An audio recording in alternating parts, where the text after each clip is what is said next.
So welcome back. It's time once again for another episode of Health Talks with Dr.Trinh. The one show, maybe the only show that shows you the path to a healthier life, one conversation at a time. And today we're conversing with somebody, seems to me, all the way on the other side of the world here. Dr. Trinh, how are we talking to live from Kenya? Come in, Kenya. Thank you. My very good friend Amina, who is a pharmacist.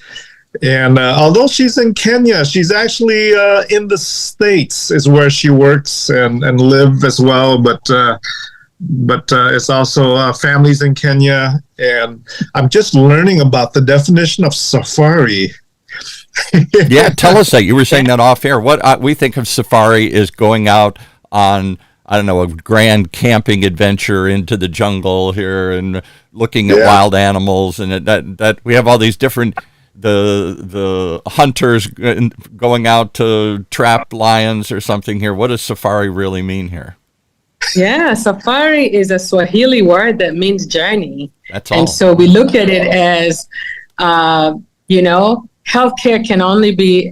life can only be actualized with a healthy journey. So this is right on. So Wow. Dr. Trinh, now I can call you a safari doctor because you're a doctor on a journey in order to get everyone to their healthy destination. So you're right on time. Does he have to wear a pith helmet or whatever they call it? We always see the people on safaris in the old movies wearing here in the bush jacket or something here. That's awesome. Yeah, tell us what you're doing over there in Kenya, Amina.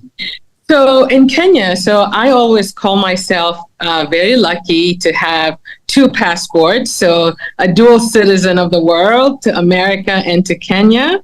And so I have double responsibilities when it comes to service.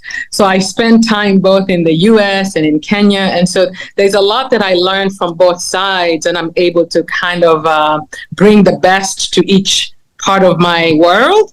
So in the US, I've really been involved in the forefront of closing gaps of healthcare. So as a pharmacist and as a community pharmacist who is embedded in the community, that builds relationships with patients over time, and we can watch our patients go from one state of health to another because we have all these interactions.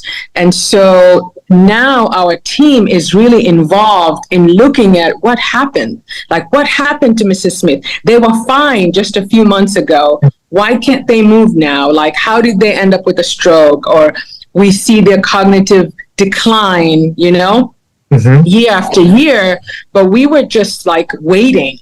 I felt like everyone else was just part of the waiting game. And so we wanted to be part of, no, we don't want to wait. What can we identify early on that we can educate the patients or close the gap before these patients end up in these situations?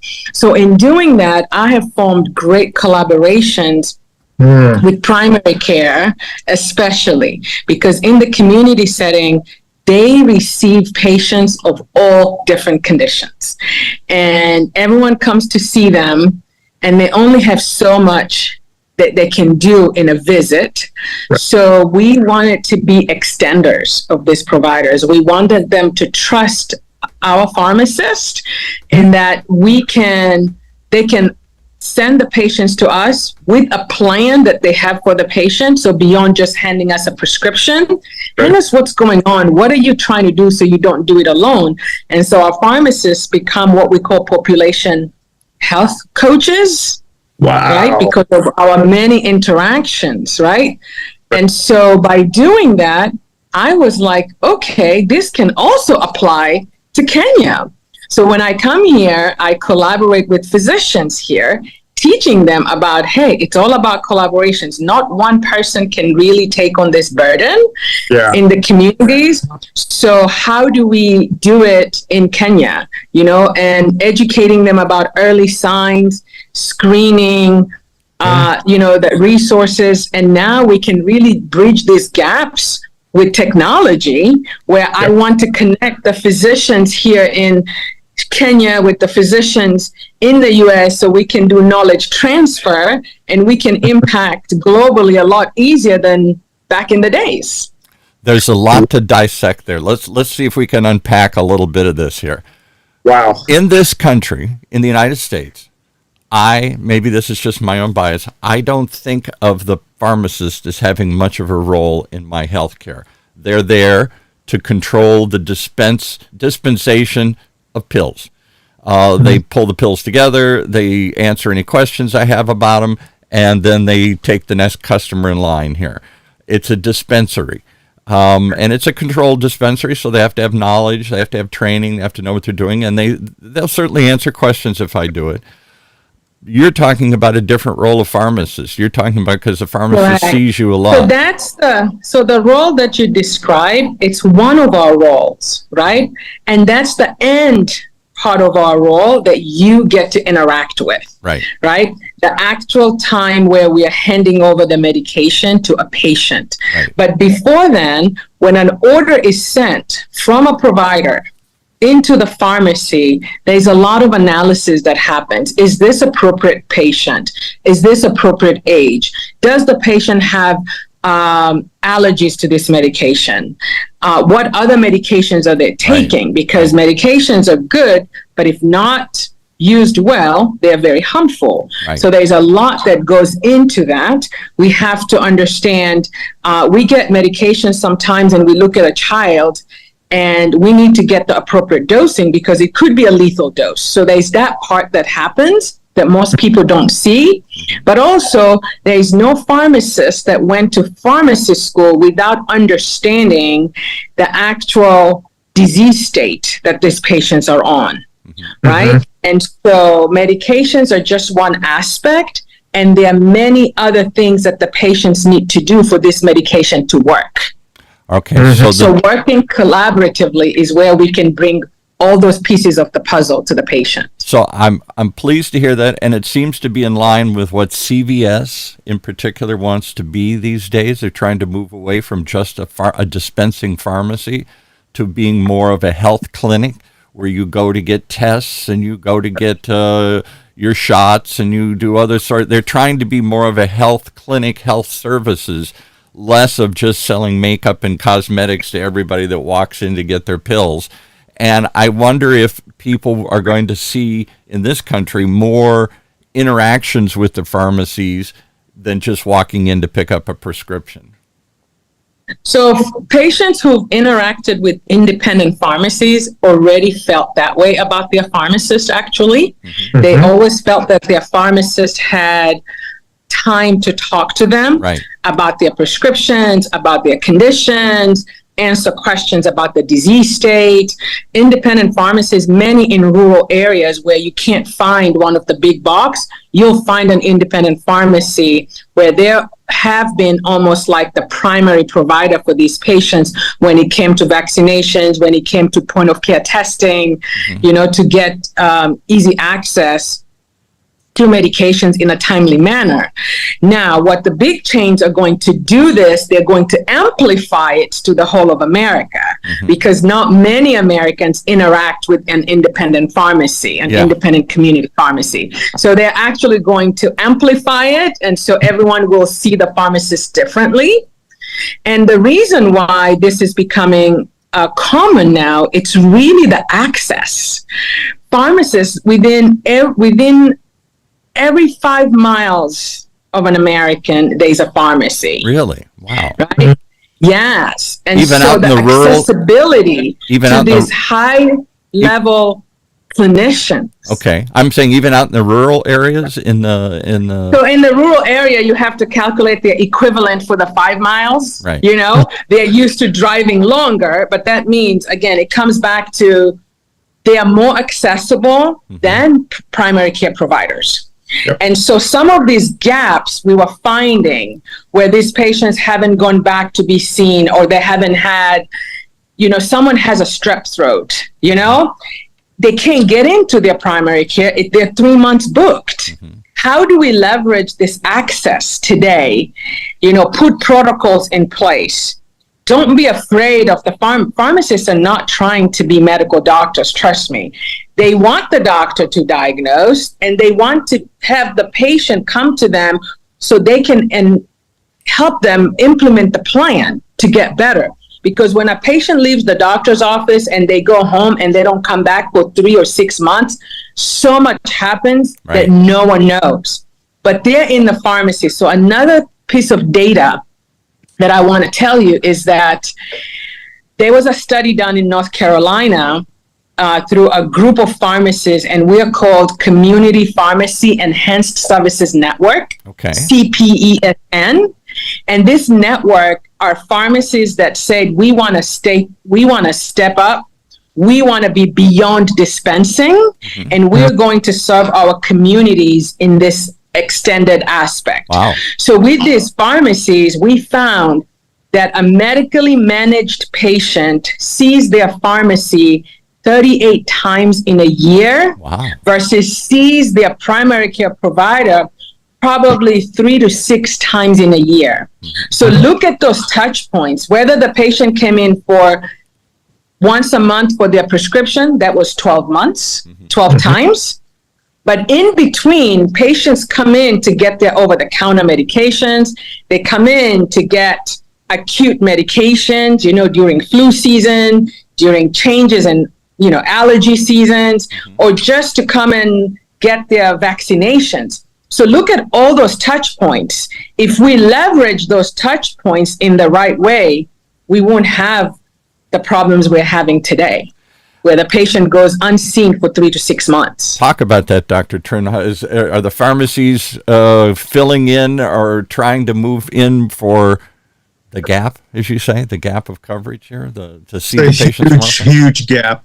I see a patient, I say come back in 6 months. I have no clue what's going on with them between the 6 months. And then they end up in the ER somehow, or they end up the hospital, and I'm like, what happened? And so it's a huge gap in care, especially if you're seeing a patient in 10 minutes. And that's the typical time a patient sees a doctor in primary care. And so the gap is huge. And the role that Amina's group is playing fills that gap in that continuity of care. It's no longer a world where your primary does everything for you, because your primary just don't have time, access, and bandwidth.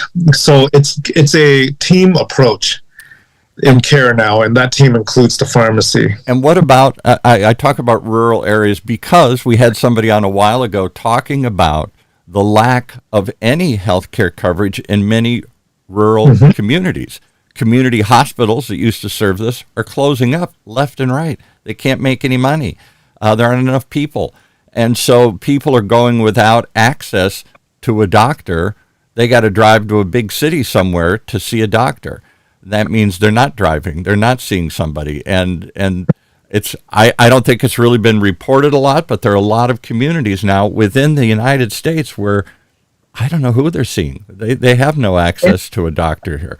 So maybe this is an answer, at least a starting point. Telemedicine's another hope. You can get a doctor on a phone or on a Zoom call or something here, so you can talk to somebody. But short of that, what are people do? Is this true? Are rural communities being losing coverage? Yeah. Yes, it's increasing gaps. Of this. Every time rural health care center goes out of those communities, there's a bigger void. And around COVID, we saw those health disparities. Oh, I'll bet. That's when really it highlighted the disparities these communities had. And so just for the vaccination access. And so these pharmacists played a big role in getting into these communities and serving as vaccinators, testing, even the infusion therapies, to get, because who could wait? Things like that. And because pharmacies are very mobile and flexible, we're able to actually go out more in the communities we're able to go into patients' homes. So Really? I Wow. hope that the pandemic actually highlighted even more the value of these community pharmacists. So in North Carolina, when you're back home, where are you? Are you in a big city like Charlotte, or are you out in a rural area here? I'm in Charlotte, North Carolina. So Charlotte's like every big city in America here. You wouldn't know it from Los Angeles or any other place other than its, size. But it's a big city of corporate headquarters and everything here. But you go out into Western Carolinas, up in the hills and the mountains and up there, that gets pretty rural pretty fast and pretty far out. Yes. So now take that to Kenya. So you've got this model of healthcare where pharmacies are expanding their services, filling in the gap. Take me to Kenya, and what does it look like there? It's got to be even more of a gap, I would think. Yes, we have more of a gap because not only is the gap of the access, but also financial, So it gets even harder for people to worry about their health when they want to worry about food. But I actually found very similar in the US. In the US, just because you have insurance doesn't mean you can afford your health care. Really? Yeah. Okay. Right? Yeah. You really can. And I feel like many people are one diagnosis away from being homeless. Wow. One diagnosis away from being homeless. Because if you can't afford, if you're a family and you have this deductible that it's over $10,000, right, before it can actually kick in, right, you can't afford some of these medications. You can't afford some of these labs. So I find the similarities. Just because we are in America doesn't mean it doesn't mean they can afford it. As a pharmacist, we've had patients come in out of the hospital with the prescription, and you tell them the price because they're in this deductible. They can't afford it, so they abandon the medication. right. Yeah. And so finding ways to help these patients, it's been a mission of mine, regardless of where I am in the world. I feel like you're always going to have this need, and we need to get creative about having options that are not going to put people bankrupt or homelessness because they now have this health So talk condition. about that, Dr. Trinh. You've had numerous people on, including the director of Alzheimer's OC, Jim McAleer, on here recently, and they're excited about some of these breakthroughs that are happening in Alzheimer's. We haven't seen anything in 20 years, and now there's some pills. You're researching one of them, but these pills aren't cheap. They're thousands of dollars. Not at all. Lecanemab is, I think, $26,000 a year, waiting for Medicare's determination of coverage. So these medications are not cheap. It's absolutely right. Many people are one diagnosis, one hospital admission away from being bankrupt. Wow. Or homeless. I just had a conversation with a good friend recently, and they have PPO, right?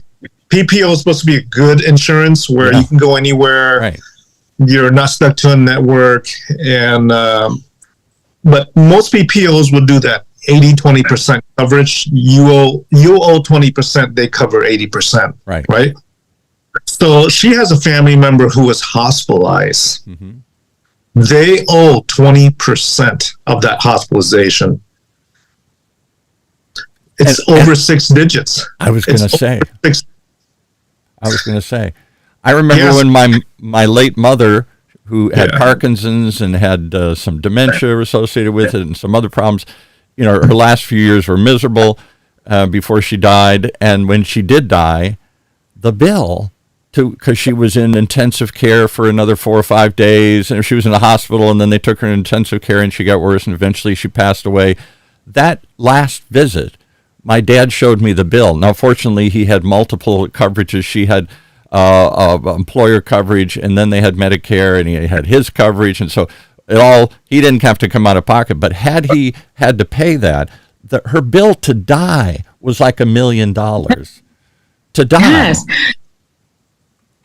Yes, and that's why I feel what Dr. Trinh is doing, getting into the community early and educating people, because a lot of these conditions we actually can either slow progression, reverse, if people just knew. Yes. So education for me has become the key. So if I come to a place like Kenya, knowing that they don't even have Medicare and they don't even have these options, it becomes so important for lifestyle, right?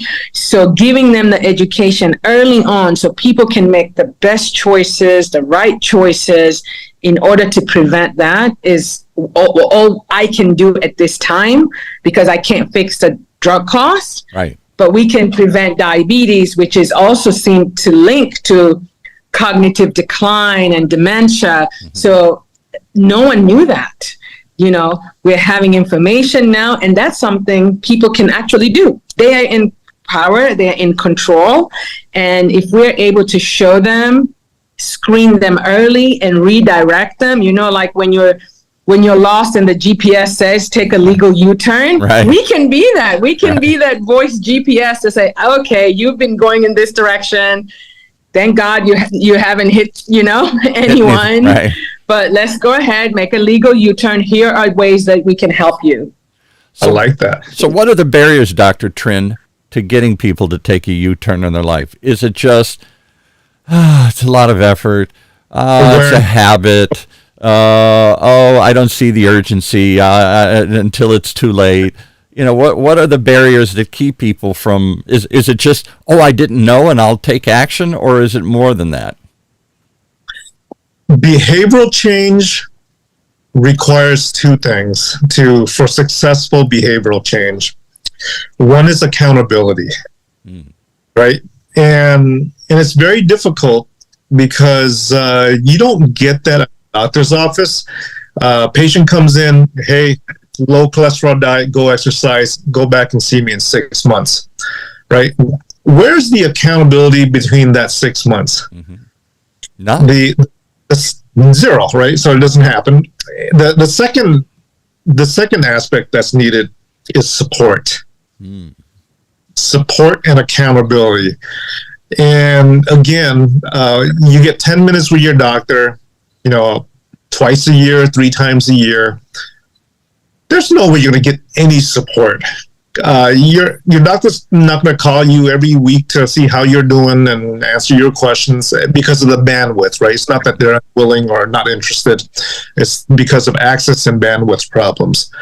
Where's the support? Where's the accountability? That's a huge gap. Mm-hmm. And that is what's required for successful behavioral change.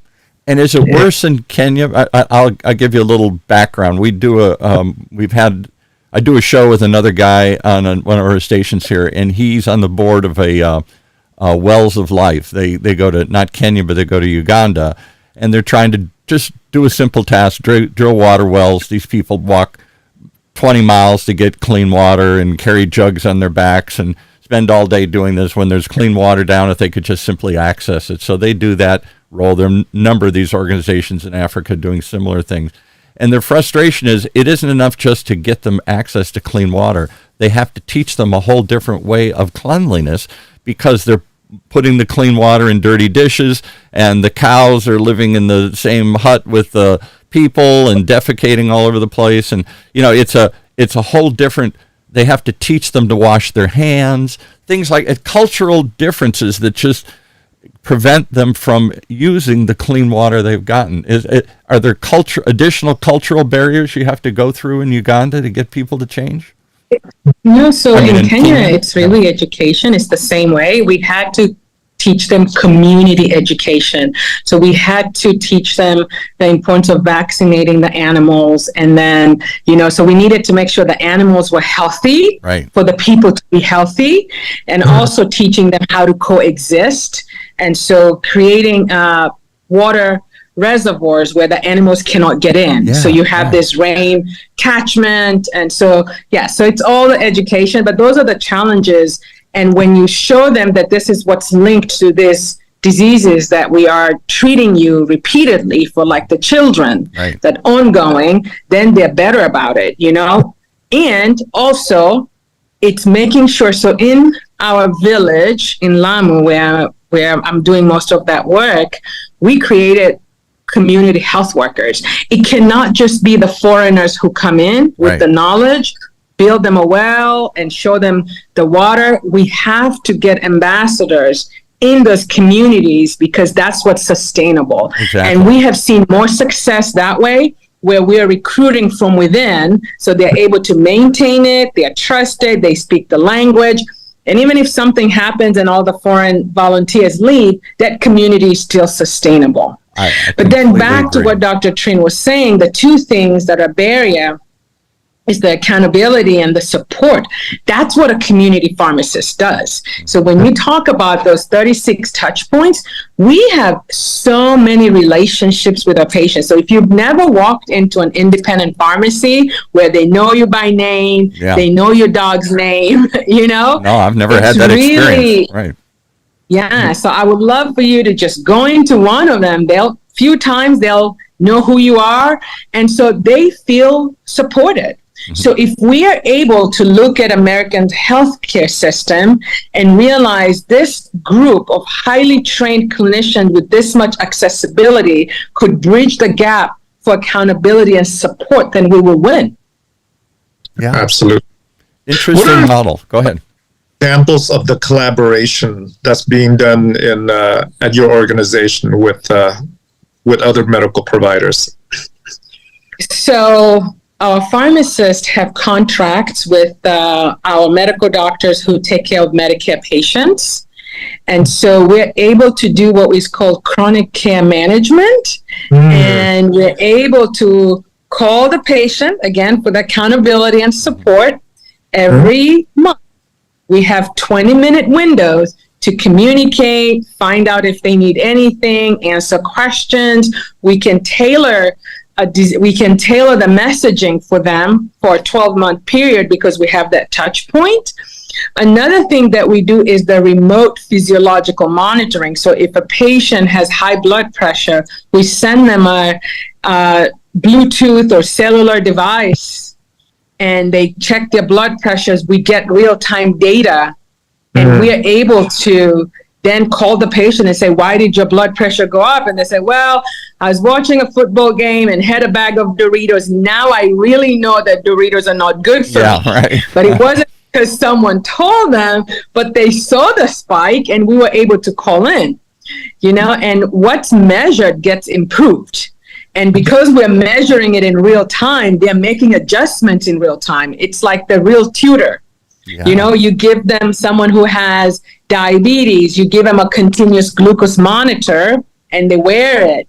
And when they eat different foods, they see how their blood sugar spikes. And then they may not be 100% making the change, but they're becoming better every single day on the choices that they make. So if they went on vacation and they went to a wedding, they'll do it, but they won't be every single day. And that's what matters a lot. It's what you do every day matters. Well, particularly right? So if somebody's, get them to I was going to do say, that. particularly if somebody's calling you on it. Hey, Paul. Yes. It suddenly went up. What are you doing, buddy? And I'm like, well, you noticed? Oh, come on. I thought I could cheat. I didn't think it mattered. Yes. And we joke about this all the time. We have actually patients bringing back their blood pressure monitors because now they found out what was the problem and they fixed the behavior. There's a patient who was able to link licorice. She thought she was getting a natural supplement. She was online and some groups told her she could do licorice. And she now linked licorice to her high blood pressure. Wow. So she stopped it and she didn't need monitoring anymore. So she brought us the device so we could help another patient. Now, the third collaboration we have is when we started finding more problems as we are in touch with these patients and knowing that they need to go back and see a provider or they're forgetting to take their medications. That's why sometimes their blood sugar is high, their blood pressure, because they forgot. And so we are starting to identify the early stages of cognitive decline. But our primary care they don't have the bandwidth. Not all, some can, but many say, yes, we really don't have the ability to take care of these individuals. We have to refer them out. But when they send referrals, patients don't go. Patients are very loyal and comforted by their PCP. So they don't really go to a neurologist. Right. So we now had to think, what can we do to support that patient in what they consider their medical home, right? Their medical home is at their PCP. So we now have a collaborations with the physiatrist, that's physical medicine and rehabilitation providers. They normally see patients when it's too late in a skilled nursing facility. Yeah, right. We're now bringing them out in the community, identifying the patients when we can do something about it. So they prescribe exercise, they prescribe different things that could help the patients improve their brain health. And so with this new collaboration, we now brought the physiatrist and the pharmacist as a team to the primary care and said, okay, let's go through the patients you're concerned about. You're concerned about their falls, you're concerned about their memory, and we are going to be the team that can take care of these patients at home. And that would prevent further progression. We may avoid having to take them to a long-term care facility, because these two conditions, decreased functional capacity and decreased cognitive capacity, is the number one thing that will put you in a skilled nursing facility, and now your cost of care starts to increase. We've had patients that had to sell their homes, and they still outlived the money, and now they don't know where to go because they can't afford to stay in this facility. It comes down to that intervention at the right time. Everything you just said, we've talked about numerous times. I've shared my stories. My late mother, her sister, who never got married, and I took care of both of them as an only child, and my dad. All of them went through the same things: cognitive decline and falling, and that was the two things that ended their lives and put them into nursing facilities and long care facilities. They fell, or they forgot, or they couldn't go to the bathroom, or they couldn't get up in the morning, or they wouldn't. It's all that. People think it's all heart attacks and cancer. It's many cases, it's a lot. It's just those two simple things. They can't do the daily functions as defined. You can't feed yourself and get dressed and get out of bed and go to the bathroom. I forgot the 4 or 5, essential daily functions, and they fall all the time. Yep. So that's the newest collaboration that I'm very proud to be a part of, because it was getting to those two things. If we can help, so now we go to the patient's home, we are able to put a little teletrainer, like a floor elliptical, and we are giving them a pedometer, and we're monitoring their steps. Right. And they're seeing the improvement, and there's an app that they're connected to us, and we send encouraging messages. We teach them, and they can push a button to contact this team. And it's been phenomenal. Wow. Where is this? I mean, such a thing, this was 10, 15 years ago, didn't exist. My parents lived 2 hours away from me in Palm Springs. And so I was always getting these calls and worried about it. And my aunt in particular, she was overweight. She didn't move much during the day. She lived alone. And was Meals on Wheels. That was the only people that saw her daily basis. Nobody went out there and made sure she took her pill. I tried to make sure her house was safe so she wouldn't fall, but she always had stuff on the floor and things all over the place. And it was a real battle. It was a real challenge just dealing with those issues. Did you take your pill? Did you get up today? Did you do anything? Can you go to the bathroom?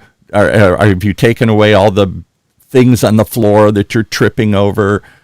Simple stuff like that was the constant battle. And finally, that's what put her in long-term care, because she kept falling and failing. And yes.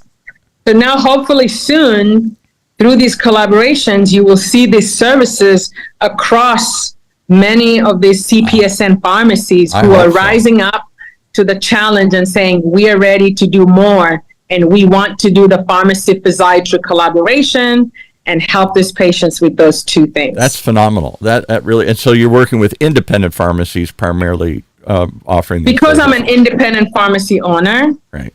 And so that's the first tribe that I'm connected to. Right. And they're more nimble to get anything started. We don't have a lot of corporate ladder to go about. Right. It feels right. You have the team, you have the resources, you go right for it. Wow. And I never thought of And pharmacists. eventually it would influence, and if others copy, it just makes everything better. I never everyone. thought of pharmacists as a mobile force. They're in a building somewhere. I go to them. I never thought pharmacists left the building and went to see me. Yes, and pharmacists are now employing community health workers because healthcare is changing and we have to change. I mean, prescriptions are a commodity, and it's, people can receive them more conveniently in the mail. And, Right. We see technology and everything changing, but the knowledge these individuals have is so important. It's so much needed. And so we now can shift them to be these practitioners in the communities. Phenomenal. What do you think about that, Dr. Trinh? Have you ever heard about this? Do you know independent pharmacists here in Southern California doing any of this? This is all news to me. If they don't know, you better put them in touch with me. Yeah. Amazing. If they don't know. It is amazing. Yeah, we have a huge need for that here in Orange County and Los Angeles area. No, nothing like that I'm aware of.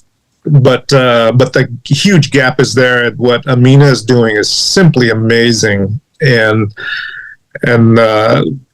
you need to replicate what's going on there everywhere. I should put you in touch with after the show. Hang on, I'll try and find the information or get your information. There's somebody we had on one of our other shows. I'm at the University of California, Irvine's Applied Innovation Center. Fancy term for a place where they try and take technology being developed on campus and turn it into something. So there's a lot of incubators and accelerators and medical device conferences and all, mostly medicines and medical devices. That's what Orange County is known for. Lots of drug labs and AVANT and all these other things, as well as medical device manufacturers, lots of them here. So one of them won an award at one of the, it was Octane. Dr. Trinh knows Octane here. It's one of these groups that fosters these innovation incubators and stuff. And she was an independent pharmacist who's trying to develop just a simple app, sort of a community app for independent pharmacists, where they exchange information and ideas and stuff and talk about the challenges of running an independent pharmacy and whatnot, and techniques and ideas. Just sort of like a little Facebook for, a social network for independent pharmacists, because they didn't see much connection. You're independent. You don't necessarily know each other. Maybe you see each other as competitors. And so how often do you get together and chat and share ideas of how to survive and thrive in a changing environment where people don't get their pills, they get them through the mail or whatever here. So that would be a way to amplify that message and connect you with more independent pharmacies. Sure. There are things like that out there, absolutely. collaboration tools. Yeah. Yes. If you run into any that are interested in this kind of movement, innovation, then you can share CPESN website, Community Pharmacy Enhanced Services Network. This is a group of pharmacists, and it's a network. We have a national network. We have a state-by-state network. It's governed by us, pharmacies, and doing things and sharing information as well. So that's another avenue. Give us that again slowly. I'm going to write it down here too. What's the organization? This is your organization or one you participate in? I'm part of this organization. Okay. So it's CPESN, Community Pharmacy Enhanced Services Network. I'm writing all this down. That's a long list here. So it's Community Pharmacist Enhanced Services Network. Okay. And they could find their appropriate state, and join. They'll see a lot of activities because insurance companies are starting to understand the leverage we have, the accessibility. So more in county by county contracts could be happening in their area that they could put their pharmacy in that network as well. Wow. What a neat, because it answers one of the other questions. Dr. Trinh is really big on this idea of telemedicine, telehealth. He does lots of work in that area. He's always advocating it because the doctor has so little time, and there's fewer and fewer doctors, and so that makes it even worse. And Medicare is pushing him to get him in and out quickly, and all the different reasons that you just don't see your patient very much anymore here. And so the question is, who's going to monitor all this stuff? We're going to put all this telehealth out there. but who's going to read it? And the assumption The is pharmacist. the pharmacist, yeah, because Yep. the doctor probably doesn't. We read it, we actionize it, and we help. Yeah. What do you think? Wow. What do you think of that, Dr. Trinh? Because you've talked about, doctors have developed these new positions, these pharmacist or physician's assistants, and whatever the next level of nursing. There's some higher level of nursing. Too often, I don't even go to see the doctor when I go to see the doctor. I get to see the physician's assistant, or I go see whatever they call the nurse. There's the higher nurse practitioner, and all this stuff here. And what the assumption is, those are the people in the doctor's office who will handle that workload. Maybe they can offload it to the pharmacist. What do you think of that? Equally part of the team. The pharmacist. Yeah, we would love advocacy in that area, because I think oftentimes it gets misunderstood when pharmacists say we want provider status. It's not like they're trying to be an MD or a surgeon, or they're really trying to be seen as beyond that dispensing.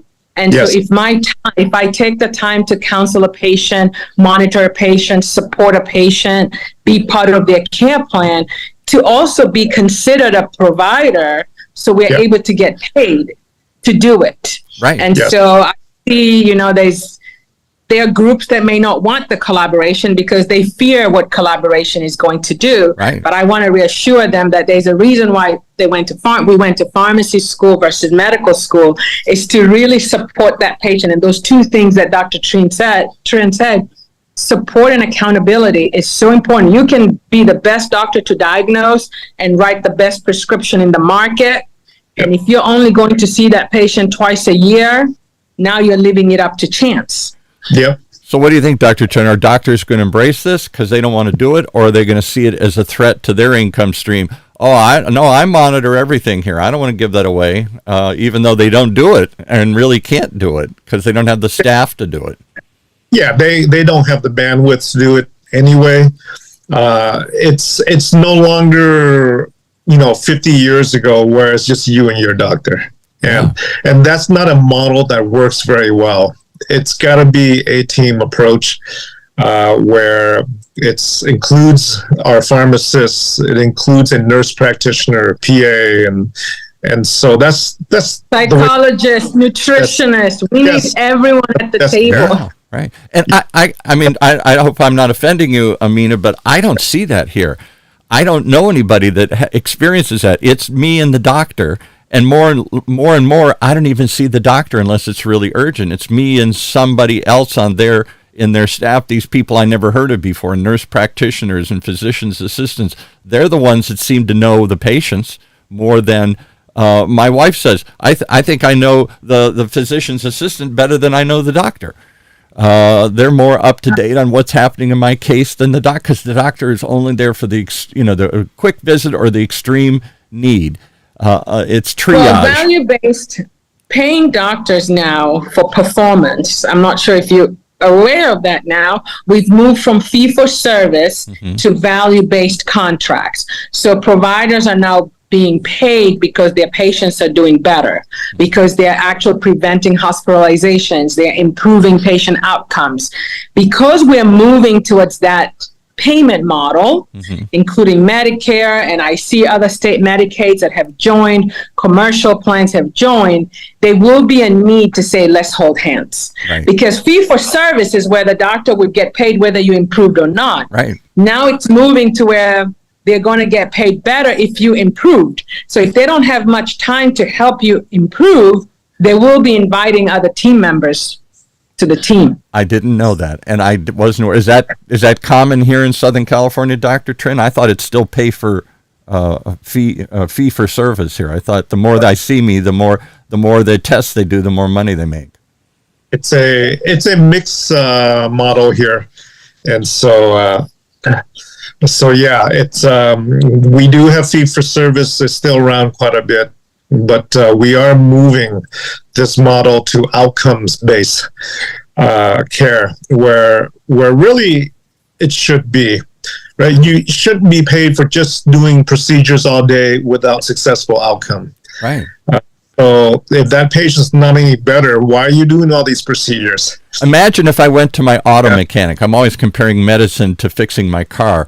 But, what if I went to the auto mechanic and he kept tinkering with my car and it kept breaking down? It didn't work. I'd pretty much say, I got to get a new mechanic. I'm not paying you every time you just rotate the tire or take something off. I want you to fix it. And if I'm not just going to keep paying you to play with it or to tinker with it or to look at it, I want you to fix it and keep it running. So in the next, that's why I see that in the next 5 to 10 years, healthcare is going to look very different in America. So there are practices that have embraced, and they are in what you call these value-based contracts, and they pay well if you do well. I love that idea. That's what I wanted all along here. I'm paying for results, not just for performance. I'm paying for you to fix me, not just to look at me. That's what I want. Sign me up. And I'd love it if pharmacists would. Right now, my pharmacist is anonymous to me because I go to CVS or someplace like that. It's just I walk through the back of the building and there's a nice person there that'll answer the question, but they don't know me from anybody. And I just walk in 2 or 3 times a year and pick up my pills and whatever it is. And if there's a question, I ask. But otherwise, I have no interaction with the pharmacist, 0. Wow. So you need to come to the bright side of life. Welcome to the independent pharmacy world. Yeah. I'm not even sure I know there is an independent pharmacy. And my doctor... They need you. They need your support. They need the visibility in these communities because they're so busy taking care of their patients that a lot of them don't really get out to do much. So, yeah. But I'm sure when you look, and I'll make sure I find you the lists in California, and I know great CPSN pharmacies in California. I couldn't tell you where there's an independent pharmacist. I thought they're all in Target or Walmart or CVS or someplace like that. And my doctor, when I go there, they say, "Where are you at?" They just assume, are you at CVS? Are you at Walmart? Are you at Costco? They just start assuming I'm at one of these places. Which one? Where do you want me to send the prescription to? And if I said Joe's Independent Pharmacy, they'd probably scratch their head and say, "Where's that? I don't even know that exists." Yeah, I think it's wow, you've opened my eyes to something. Let's advocate that here, because we're always trying to talk about this broken system, and we all love to complain, but let's fix it. How do we find a way to make it better? Not just cry about the way it is. I don't see my doctor very often, and they don't give much information to me, and they're passing me on to lesser and lesser people in their organization, it feels like, I don't know why that bothers me, but I went to see the doctor. I didn't see the nurse practitioner, but that's who I end up seeing here. Well, Amina's on the way and leading the charge to fix this. And taking it around the world. So last question real quickly in a minute or two. Tell us about Kenya and why you go there and what you do. I'm originally from Kenya, so I have family here, and it gives me a break from work, and when I come home, I don't feel like I'm on vacation, but I do feel I'm on vacation because I'm on a small island in Mombassa, Kenya. It's on the beach. I get to do a few game drives, settle into some wilderness, and go on the ocean. Nice. I love on my parents. Both of my parents are living, and my dad has early stages of dementia, Alzheimer's. So I'm taking the work that I'm doing and I'm practicing it here and spreading the word and getting people to understand the different ways to manage the condition, because there are not many providers who even know what to do here. So you're on an island? I didn't think Mombasa is a big city, but you're on an island just off of. So Mombasa, So Mombasa is it's a big city in Kenya, right. Not compared to the U.S. But then we have Mombasa Island, so we have Mombasa Island. That's where I grew up, and it's beautiful. And with all that, that's why I actually to connect me to both worlds, I started Rojo Voyage, my safari company.